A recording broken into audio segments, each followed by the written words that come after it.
moments dans la vie d'un juif qui sont des moments inoubliables. La bar mitzvah. Voilà, c'est le moment venu. David va faire sa bar mitzvah. Il a étudié pendant 1 an avec un rabbin, consciencieusement. Il est prêt. Et bar mitzvah, ça veut dire bienvenue dans le monde des adultes juifs. Ça lui donne des droits, des obligations aussi.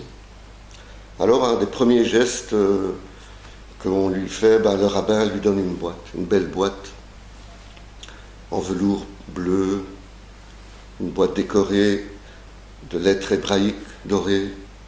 Et dans cette boîte, il y a les téphilines, les phylactères. Les téphilines, c'est des petites boîtes, 2 petites boîtes comme ça, qui contiennent des extraits de textes bibliques.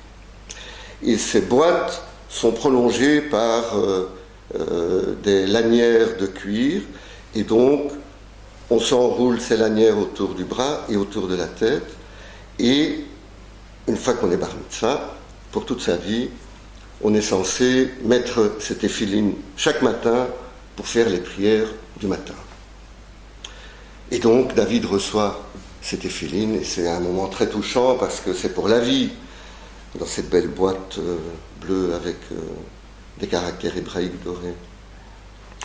Et puis il y a d'autres avantages. Donc après ça, on passe à la synagogue, et le bar mitzvah a enfin le droit de monter à la Torah, donc il peut monter devant tout le monde et lire dans la Torah à haute voix et diriger les opérations des prières et tout ça. C'est un moment vraiment très très émouvant devant toute la famille.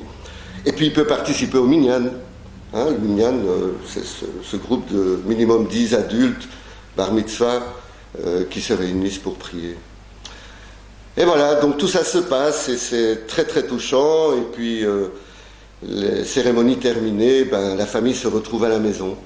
Alors, les parents n'ont pas voulu faire une grosse fête, mais il faut marquer le coup, donc ils reçoivent chez eux la famille élargie avec tous les cousins, les cousines et tout ça, et les amis proches également qui sont là. Et puis ils ont invité également le rabbin.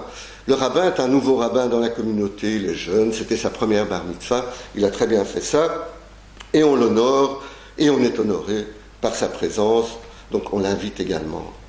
Alors les parents ont voulu mettre les petits plats dans les grands, et ils ont sorti pour l'occasion les services en porcelaine, ainsi que les couverts en argent, qu'on ne sauve vraiment que pour les grandes occasions. Et voilà, le repas se passe bien, c'est magnifique, le bouillon est excellent, et la suite également. Et tout le monde est content, tout le monde rentre chez soi. Et le lendemain matin, la famille se trouve à table au petit déjeuner, et la bonne, en les servant, glisse un petit mot à l'oreille de madame. « Madame, il y a un petit souci. Que se passe-t-il ? » Une des cuillères en argent a disparu. Ouh. Mais c'est pas possible, vous avez bien vérifié, vous avez tout recompté. Oui, il y a une cuillère d'argent qui manque. Mais vous avez regardé partout. Ah oui, jusque dans la poubelle, j'ai fouillé partout, madame, j'ai regardé partout. Cette cuillère a disparu. Alors ils se regardent entre eux, ils disent, mais enfin, ça peut pas être un membre de la famille, c'est impossible ça. Et les amis, c'est des amis proches de longue date, ça peut pas être eux. Non, on peut pas y croire.